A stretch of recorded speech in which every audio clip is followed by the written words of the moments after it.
అందరికీ నమస్కారం. భూమి సంగతులు వీక్షకులందరికీ కూడా ఎప్పటికప్పుడు భూములకు సంబంధించిన ఎంతో విలువైన సమాచారాన్ని అందించే ప్రయత్నం చేస్తూ వస్తున్నాం. అందులో భాగంగా అప్పుడప్పుడు చర్చా కార్యక్రమాలను కూడా మనం నిర్వహించుకుంటూ వచ్చాం. పలు సందర్భాల్లో సుప్రీంకోర్టు న్యాయవాది నిరూప్ రెడ్డి గారు కూడా మనతో ఈ షోలో పాల్గొంటూ చాలా విషయాలు తెలియజేస్తూ వచ్చారు. ఈ రోజు కాస్త భూముల నుంచి కొంచెం పక్కకు వెళ్ళి ఈ రోజున ఉన్న పరిస్థితుల నేపథ్యంలో కరోనా కల్పించిన కష్టాలు, దాని ద్వారా వచ్చిన ఆర్థిక కష్టాలు, ఇవన్నిటి నేపథ్యంలో ఈ రోజున ఒక చారిత్రక ప్రాధాన్యత రోజు కూడా జిడ్డు కృష్ణమూర్తి గారి బర్త్ యానివర్సరీ 126వ బర్త్ యానివర్సరీ సందర్భంగా వారి ఆలోచనల్ని అర్థం చేసుకునే ప్రయత్నం కూడా చేద్దాం. ఎందుకంటే ఇంతకు మునిపే నిరూప్ రెడ్డి గారు మాట్లాడుతూ నిన్న ఒక సందర్భంలో మాట్లాడుతూ ఒక మాట ఏమన్నారంటే, ప్రజలందరూ కూడా ముగ్గురు వ్యక్తులు చెప్తే వింటారు.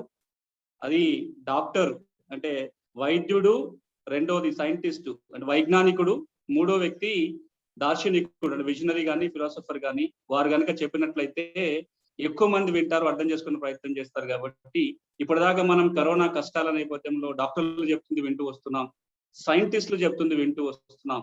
ఈ రోజున ఒక గ్రేట్ ఫిలాసఫర్, భారతదేశం గర్వించదగ్గ ఒక గ్రేట్ ఫిలాసఫరు, జీవితాన్ని క్షుణ్ణంగా అర్థం చేసుకున్న ఒక మహానుభావుడు, వారి బర్త్ యానివర్సరీ సందర్భంగా వారి ఆలోచనల్ని క్షుణ్ణంగా అర్థం చేసుకునే ప్రయత్నంలో ఉన్న నిరూప్ రెడ్డి గారిని మాట్లాడవలసిందిగా ఈరోజు ఆహ్వానించాం. వారు మనతో పాటు ఉన్నారు.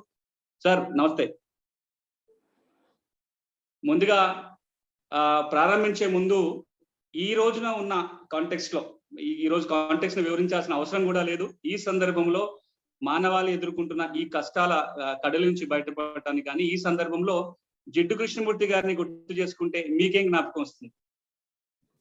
అంటే మేము మా విద్యార్థి దశలో ముగ్గురు గొప్ప వ్యక్తులు పుట్టినారు ఇది ఆంధ్ర గడ్డ పైన అని వీళ్ళ ముగ్గురు పేర్లు చెప్పేది. సర్వేపల్లి రాధాకృష్ణన్, ఆయన నెల్లూరుకు చెందిన అతను. మరి కట్టమంచి రామలింగారెడ్డి, ఆయన చిత్తూరు.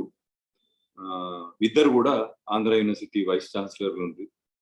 తర్వాత మన ఇకపోతే జిడ్డు కృష్ణమూర్తి, ఆయనది కూడా చిత్తూరు డిస్ట్రిక్ట్ మదనపల్లి. ఈ ముగ్గురు పేర్లు చెప్పేది. ఇది మొట్టమొదటిగా ఈ సందర్భంలో విన్నాం. ఈ ముగ్గురు గొప్ప వ్యక్తులలో రాధాకృష్ణన్ గురించి ఏదో టీచర్స్ డే మనం చేసుకుంటాం కాబట్టి ఆయన గురించి కొద్దిగా ఏదో తెలుసు. అదేవిధంగా కట్టమంచి రామలింగారెడ్డి, ఆయన వైస్ ఛాన్సలర్ ఉండే ఆంధ్ర యూనివర్సిటీ, ఆయన కొన్ని లెక్చర్స్ చూసినాము, అట్లా అది తెలిసింది.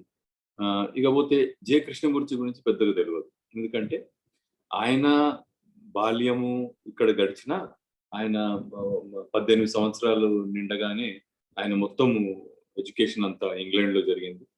ఆయన ఎక్కువ మట్టుకు బయటనే ఉండేది. కానీ మన ప్రాంతానికి, ఆంధ్ర దేశానికి చెందిన ఒక గొప్ప ఫిలాసఫర్. మరి ఆయన ఏమంటున్నాడో తెలుసుకోవాలని మాకు చాలా క్యూరియాసిటీ ఉండేది. ఎందుకంటే కొన్ని స్టేట్మెంట్స్ ఆయన చాలా రాడికల్ స్టేట్మెంట్స్ ఉండేవి. అండ్ ఒక విద్యార్థి దశలో స్పెషల్లీ కాలేజ్లో ఉన్నప్పుడు వేరే వాళ్ళే వేరే రాడికల్ థింకర్స్ ఎట్లయితే కార్ల్ మార్క్స్ ఉన్నాడు, లేక ఫ్రాయిడ్ ఉన్నాడు, లేక డార్విన్ ఉన్నాడు, వాళ్ళ స్టేట్మెంట్స్ కంటే కూడా ఈయన స్టేట్మెంట్స్ చాలా రాడికల్ గా అనిపించింది. స్పెషల్లీ రిలీజన్ ఆర్గనైజ్డ్ ఉండద్దని, ఇది కొత్త విధానం, కొత్త థింకింగ్ ప్రాసెస్ ఉంది. సో ఇది వారికంటే ఎక్కువ ఇప్పుడు ఈ ముగ్గురు ఎవరైతే రెవల్యూషన్ తీసుకొచ్చినారో ఈ 20th సెంచరీలో, ఎకనామిక్స్ లో కార్ల్ మార్క్స్ కానీ, సైన్స్ లో డార్విన్ కానీ, లేక సైకాలజీలో ఫ్రాయిడ్ కానీ, ఈ మాట మర్చిపోవద్దు. మనది ఏంటంటే మొత్తం వెస్టర్న్ ఓరియంటెడ్ అనాలిసిస్. ఈ ముగ్గురికి కంటెంపరీ శ్రీరామకృష్ణ పరమహంస. వీళ్ళు ముగ్గురికి భిన్నంగా చెప్పిండు శ్రీరామకృష్ణ. పైసల పైన కానీ, లేక ఎవల్యూషనరీ థియరీ పైన కానీ, లేకపోతే మన ఏది డార్వినియన్ థియరీ కానీ, కార్ల్ మార్క్స్ కానీ, లేక ఫ్రాయిడియన్ థియరీ, ఈ మూడింటికి భిన్నంగా ఆయన ఎక్స్పీరియన్స్ ఉండింది. అండ్ అది మళ్ళీ ప్రపంచవ్యాప్తంగా వివేకానంద మొత్తం ప్రపంచానికి ఆయన శ్రీరామకృష్ణని ఎక్స్పోజ్ చేసినారు ఆయన థింకింగ్. సో ఈ విధంగా ఇండియన్ ఓరియంటెడ్ లేకపోయినందుకు ఏది మొత్తం ఏదైతే వరల్డ్ న్యూస్ కానీ లేక అకాడమిక్స్ లో కానీ మొత్తం ఓరియంటేషన్. సో కృష్ణమూర్తి ఆయన రాడికల్ స్టేట్మెంట్ ఏంటంటే రిలిజన్ మాత్రము ఆర్గనైజ్డ్ సెక్టర్ లో ఉండదు. ఇఫ్ రిలిజన్ మీన్స్ మనము ట్రూత్ కొరకు ఒక సెర్చ్ అనుకున్నప్పుడు truth search it can't B A group activity. అది ఒక ఇండివిజువల్ కి పరిమితమైన ఎక్స్పీరియన్స్. అది ఇది ఇది ఒక బిలీఫ్ కాదు. Truth search for truth is not belief. Political beliefs ఉండొచ్చు, రిలీజియస్ బిలీఫ్స్ ఉండొచ్చు, దాని చుట్టూ మనం ఆర్గనైజ్ చేసుకోవచ్చు గ్రూప్ గా. కానీ ఆయన ఎటువంటి నిజాన్ని వెతికేటప్పుడు it can't be a group activity. అది పొలిటికల్ గా కానీ లేక రిలీజియస్ గా కానీ లేక కాస్ట్ కానీ కమ్యూనిటీ వైజ్ కానీ ఇవన్నిట్లో ఆయన అసలు నమ్మలేదు. ఆయన నేషనలిజంలో కూడా నమ్మలేదు. ఈ రాడికల్ ఏదైతే స్టేట్మెంట్స్ ఉన్నాయో ఆయన, religion can't be an organised activity, search for truth cannot be an organized activity. If you are searching for truth, then you should move away from nationalism, caste, community, from your own family, and you have to move away from your own personality also. So it's a radical statement. So ఇటువంటి statements మమ్మల్ని ఈయన వైపు మలిపినాయి. నేను కాలేజ్లో ఉన్నప్పుడు ఆయన letter కూడా రాశాను. 78 సంగతి ఫస్ట్ టైం ఎక్స్పోజ్ అయింది 77లో. ఆయన పుస్తకాలు కొన్ని చదివినాం. చదవగానే ఆయనకు రాసినాం. రాస్తే ఆయన ఏమన్నారంటే ఒక నెల క్యాంప్కి రమ్మన్నారు బనారస్ రాజ్ఘాట్ బీసెంట్ స్కూల్. అక్కడ పోయినాను. నేను పోయిన రోజే అక్కడ వాటర్ షార్టేజ్ అది ఇది అని ఆయన రాలేదు. తర్వాత మళ్ళీ ఒకసారి చెన్నైలో మాట్లాడుతున్నానంటే పోయినా. నేను పోయిన రోజే ఆయనకు ఒక సెట్ రొటీన్ ఉండేది ప్రపంచవ్యాప్తంగా. ఇండియాలో ఒక నెల తప్పకుండా మదనపల్లిలో గడిపేది, ఇంకొక నెల మన రాజ్ఘాట్ బీసెంట్ స్కూల్ వారణాసిలో గడిపేది. అదే కొన్ని పబ్లిక్ లెక్చర్స్ ఉండేవి ఢిల్లీలో, బాంబేలో, చెన్నైలో పబ్లిక్ లెక్చర్స్ ఉండేవి. అదే విధంగా బయట కూడా ఆయన సెట్ ప్యాటర్న్ ఉండే, లండన్, యుఎస్ అండ్ స్విట్జర్లాండ్ మధ్య. సో ఇది ఈ విధంగా మేము ఆయన వైపు కొద్ది ఇంట్రెస్ట్ కలిగింది, కొద్ది స్టడీ చేయగలిగినాం. ఒక ప్రత్యేకంగా మనం ఏదన్నా ఒక టాపిక్ తీసుకుంటే దాన్ని బట్టి మనం దీన్ని డిస్కషన్ ఇంకా ముందుకు తీసుకెళ్ళవచ్చు. నాకు మీరు అన్నప్పుడల్లా ఇప్పుడు మొదలు ఆయన లైఫ్ గురించి ఏమైనా ప్రశ్నలు ఉంటే అది ఫినిష్ చేసుకుంటే తర్వాత ఆయన టీచింగ్స్ లోకి పోవచ్చు. తప్పకుండా. అంటే ఈ జిడ్డు కృష్ణమూర్తి గారి గురించి అంటే ఇంత గొప్ప ఫిలాసఫర్ అయి ఉండి, ఇంత గొప్ప టీచర్ అయి ఉండి ఒక్కొక్కరొకగా అలాగా అనుకుంటారు. కానీ ఈయన గురించి చాలా తక్కువ మంది తెలుసు. ఎస్పెషల్లీ ఈ జనరేషన్ లో, మా జనరేషన్ లో కూడా ఆయన గురించి చదవటం తక్కువ, ఆయన గురించి తెలుసుకోవటం కూడా తక్కువ.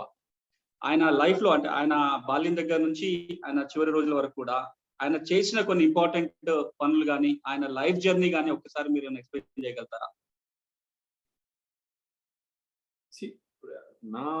నా స్టడీలో బయటపడ్డది ఏంటంటే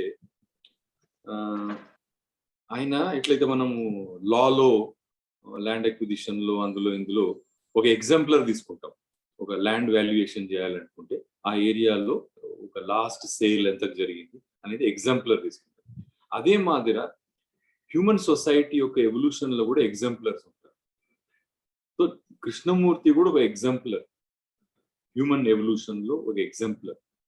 ఆయన లైఫ్ లో కొన్ని ఎక్స్పీరియన్సెస్ ఆయన ఎక్స్పీరియన్స్ చేసినాడు, అది మొత్తం ప్రపంచం ముందు పెట్టాడు. అదే విధంగా బుద్ధ కూడా ఒక ఎగ్జాంపులర్ ఉండే.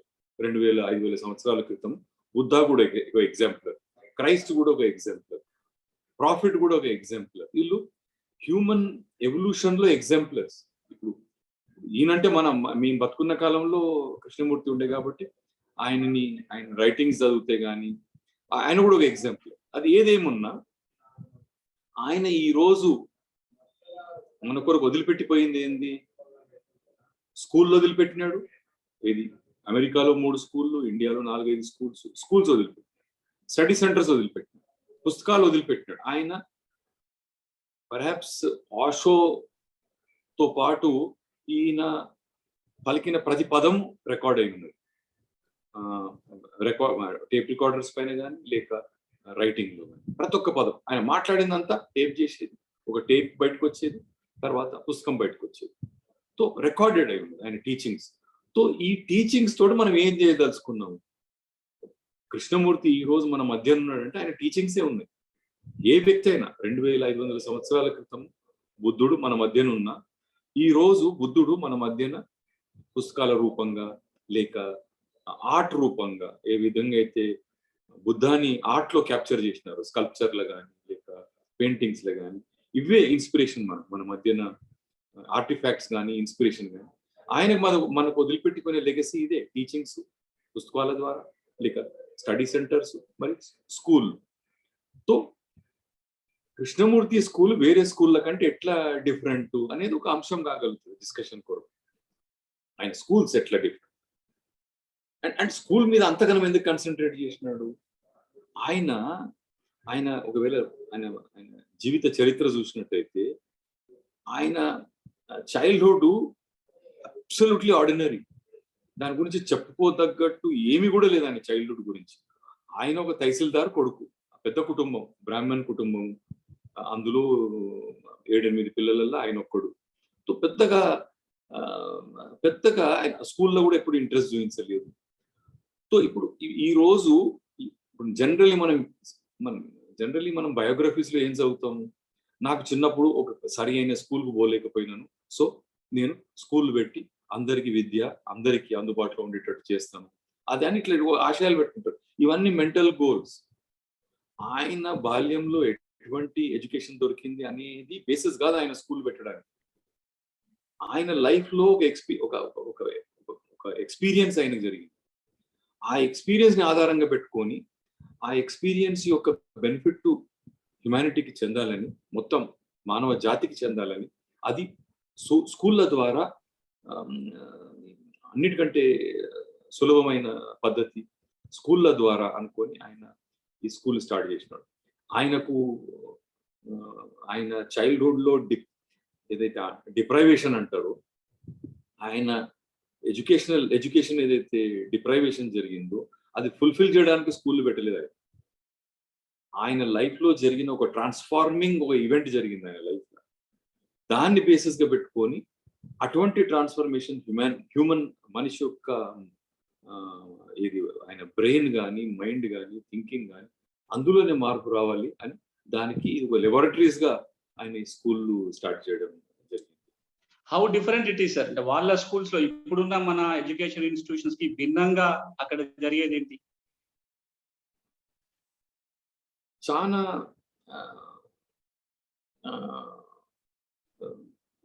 దీని మీద చాలా రీసెర్చ్ జరిగింది.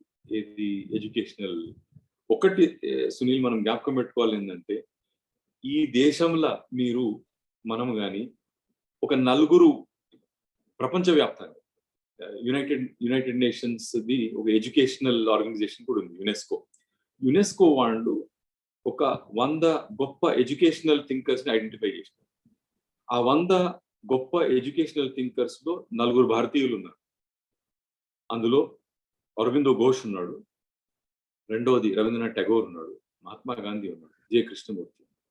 మరి ఇందులో ఈ గ్రేట్ ఎడ్యుకేషనల్ థింకర్స్ లో ఒక్క అకాడమిక్ లేడు. మరి ఒక్క అకాడమిక్ కూడా ఎడ్యుకేషనల్ థింకర్ లెక్కకు రావడం లేదని.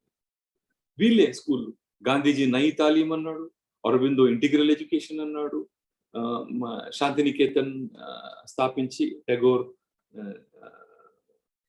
ఎడ్యుకేషన్ క్లాస్ రూమ్ లోనే జరగదు, చెట్ల కింద జరగాలి అని ఆయన నేచర్ కి దగ్గర తీసుకెళ్లి ఎడ్యుకేషన్ ఆర్ట్ మీద ఎక్కువ కాన్సన్ట్రేట్ చేసి ఆయన శాంతినికేతన్ స్థాపించారు.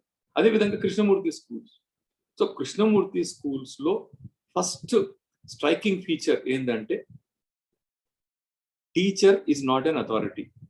ఇంత మొదలు నేను చెప్పినట్టు religion can't be an organised activity అన్నప్పుడు గురువుకు స్థానం లేదు.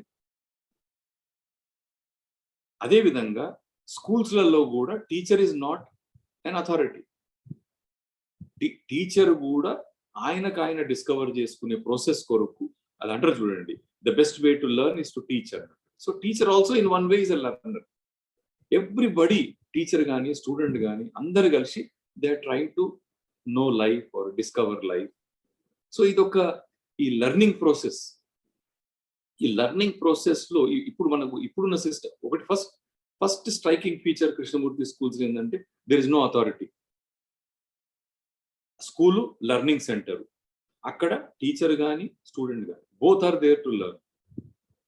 But in the process of learning, ఆ లెర్నింగ్ ఏంది? Are they going to learn are they going to learn information? Are they going to learn knowledge? No. Both of them together should awaken intelligence అన్నాడు.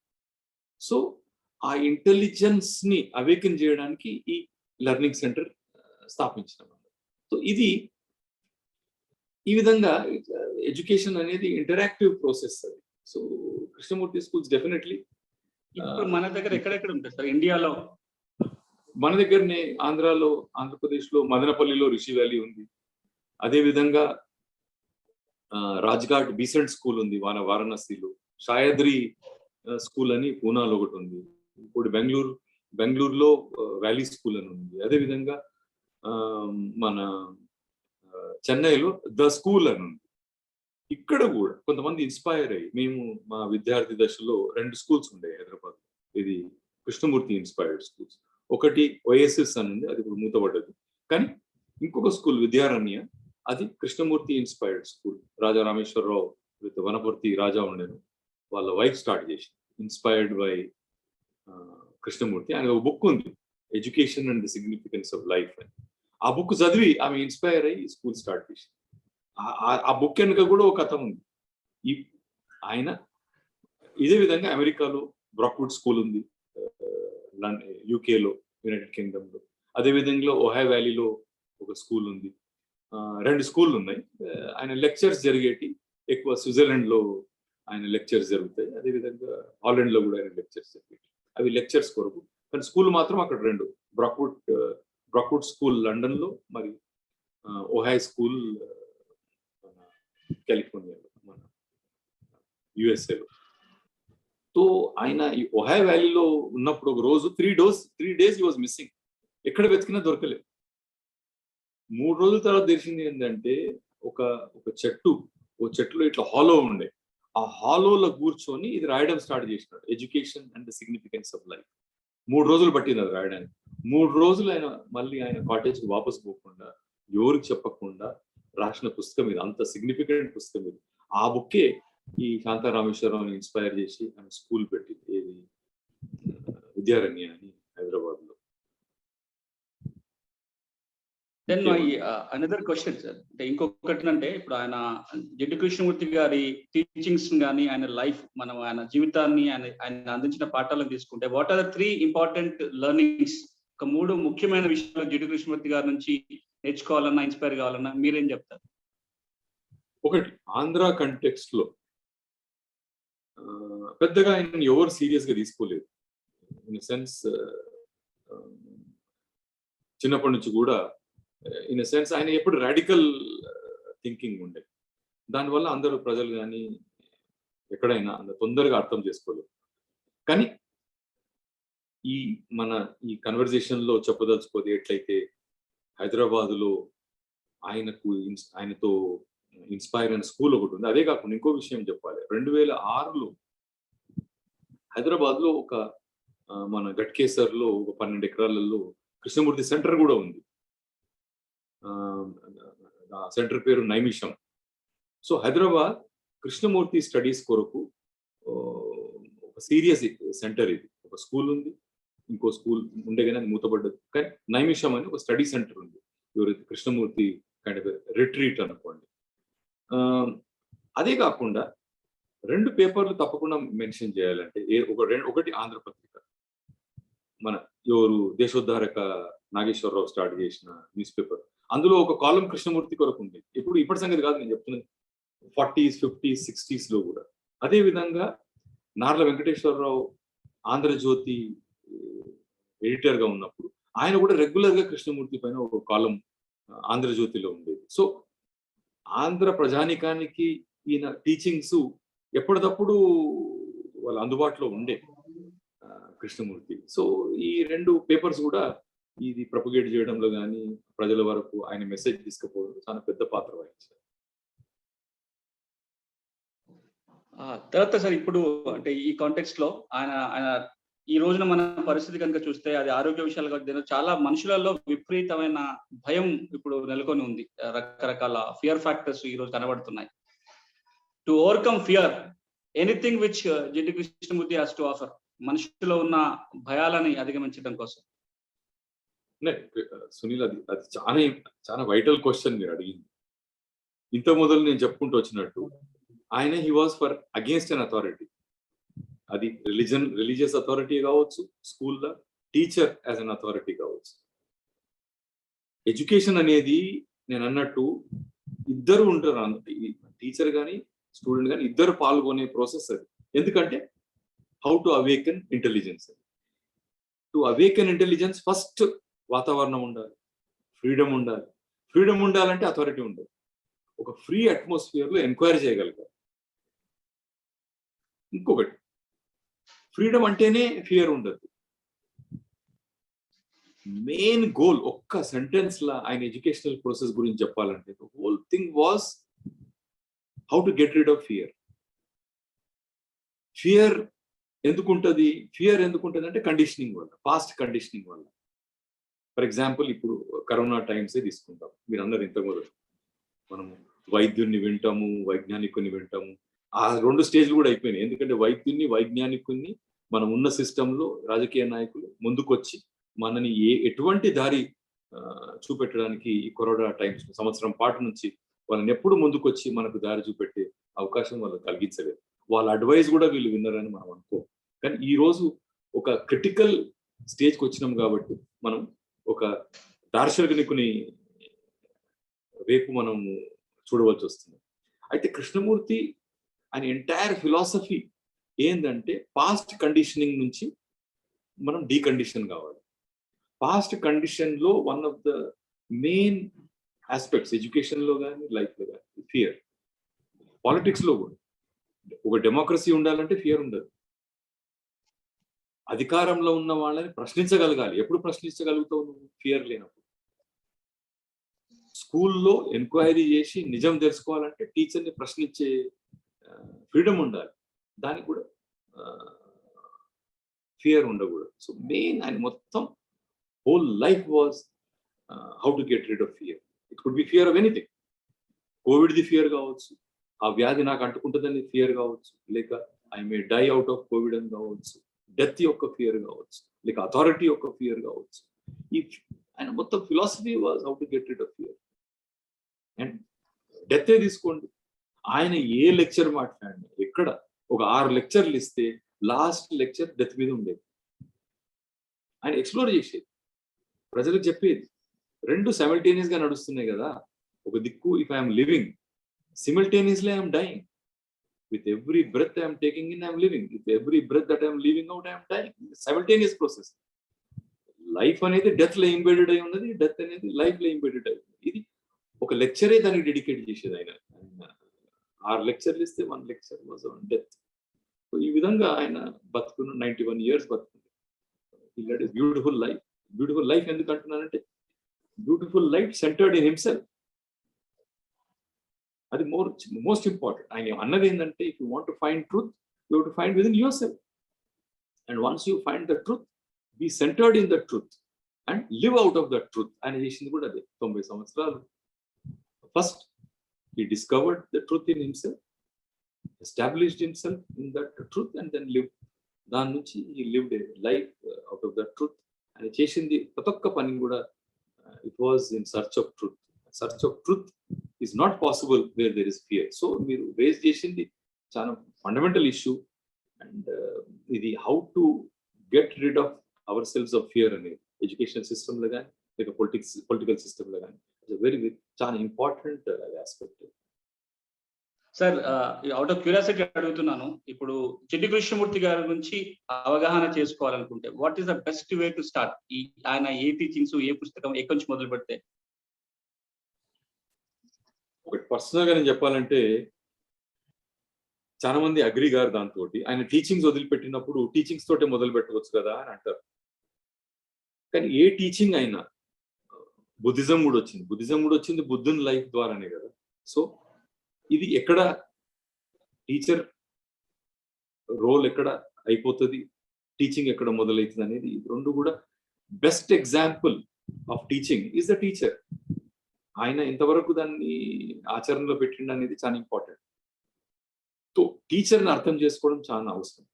First నేను అన్నట్టు చాలా insignificant childhood, కానీ theosophical society, ఇప్పుడు theosophical society యొక్క role కూడా Indian హిస్టరీలో దానికి సరైన చోటు కలగలేదు హిస్టరీ బుక్స్ లో. థియోసాఫికల్ సొసైటీ ఏదైతే అన్ని రిలీజన్స్ అదే ట్రూత్ వైపున తీసుకెళ్తాయి అనేది థియోసాఫికల్ సొసైటీ రోల్, వాళ్ళకి పెద్ద పాత్ర ఉంది. ఫ్రీడమ్ స్ట్రగుల్లో కూడా చాలా పెద్ద పాత్ర. ఇప్పుడు అనిబిసెంట్ ఇండియాకి రావడము, Annie Besant home rule movement start చేయడము, అందులో గోఖలే జాయిన్ కావడం. సో ఈ freedom movement and Indian National Congress Annie Besant A O హ్యూమ్ని పెట్టి స్టార్ట్ చేసింది. సో ఇండియన్ నేషనల్ కాంగ్రెస్ కూడా స్టార్ట్ అయింది థియోసాఫికల్ సొసైటీలోనే.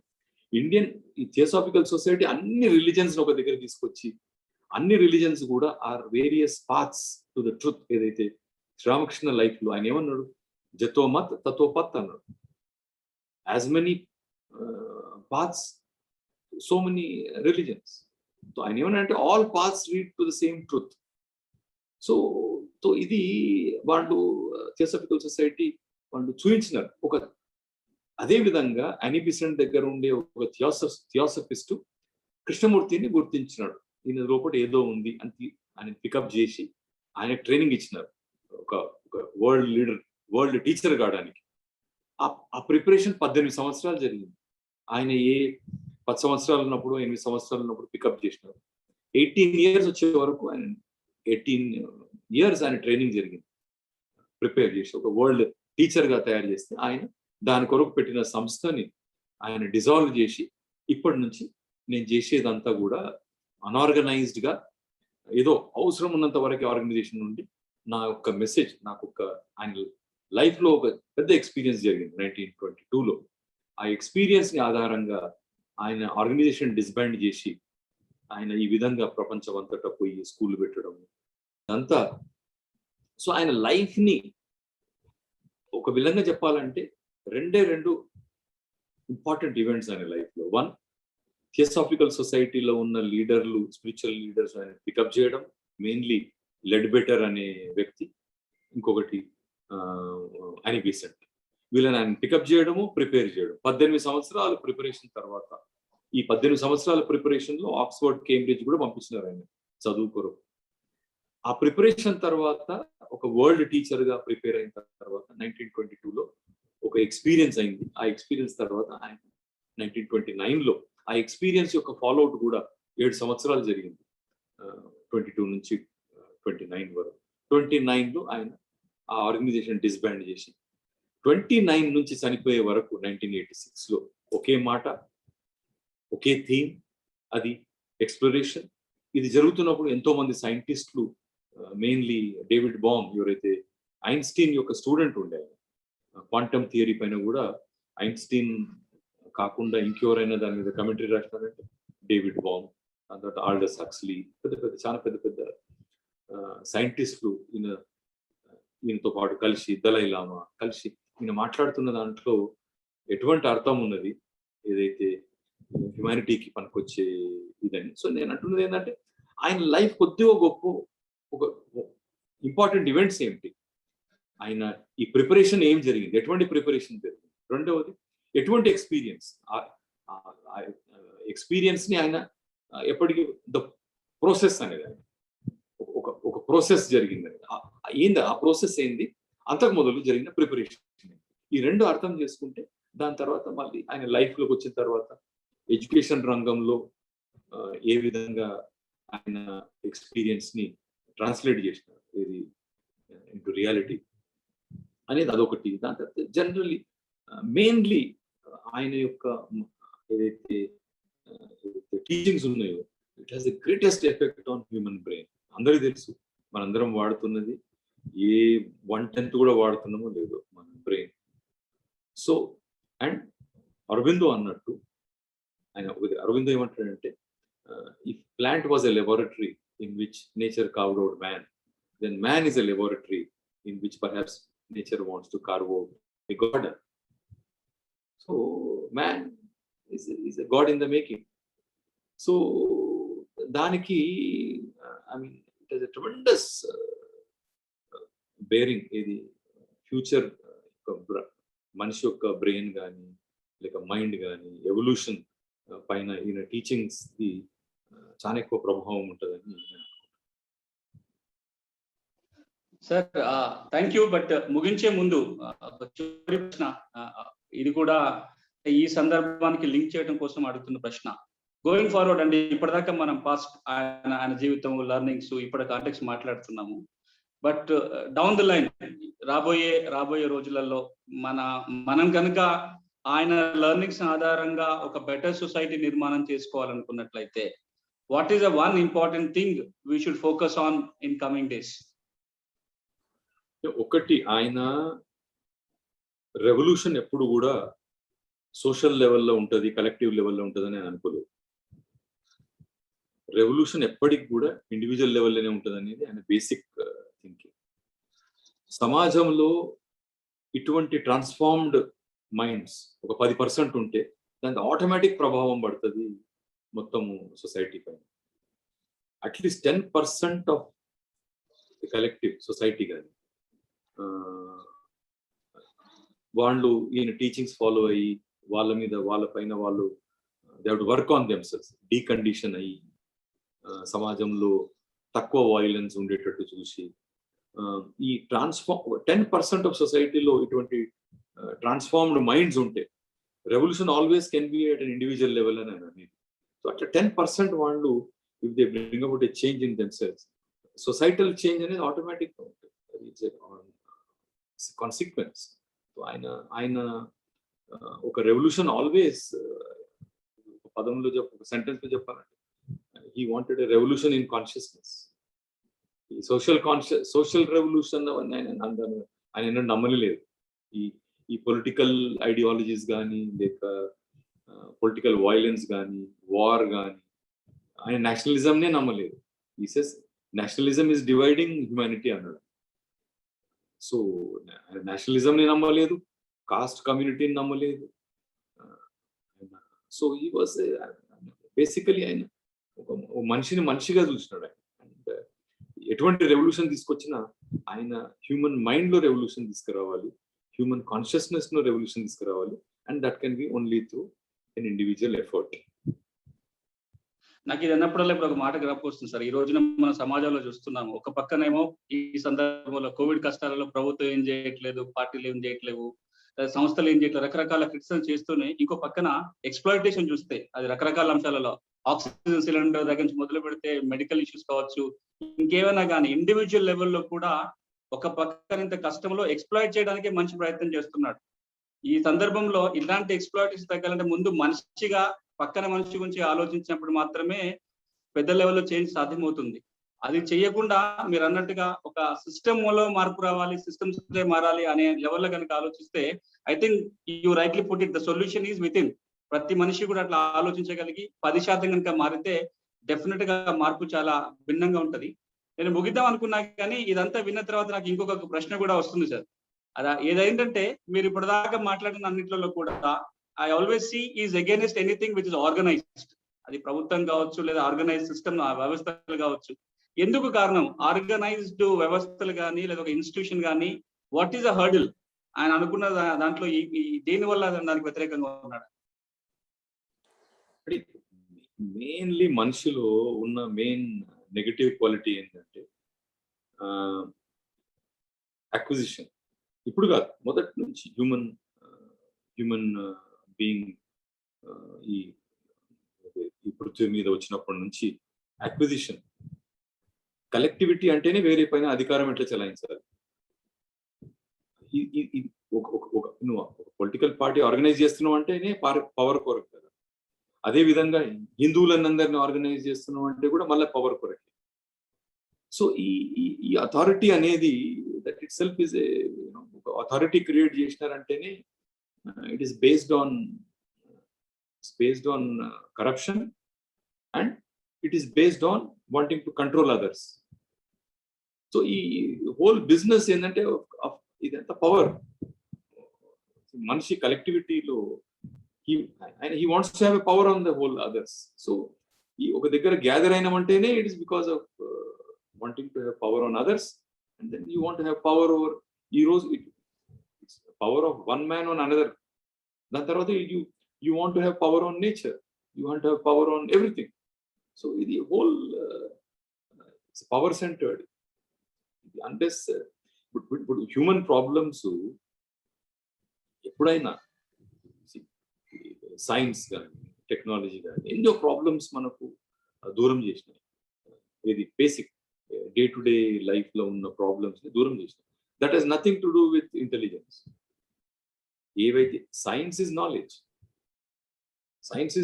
బట్ ఇంటెలిజెన్స్ అనేది అది it's a faculty beyond the mind. So ఇప్పుడు కొన్ని బెనిఫిట్స్ జరిగినాయి మైండ్ వల్ల, కొన్ని నెగటివ్ కూడా జరిగినాయి. సో ఈ బేసిక్ ఒక మెంటల్ ఫ్రేమ్ వర్క్ లో కొన్ని ప్రాబ్లమ్స్ ఉన్నాయి. దట్ మీన్స్ అవి మైండ్ క్రియేట్ చేసిన ప్రాబ్లమ్స్ అవి. So with in the frame work of the mind you can't get a solution. So mind ని మనం ట్రాన్సెండ్ చేస్తే గానీ you want find a solution to the problems of the mind. So ఈ రోజు major problem is knowledge.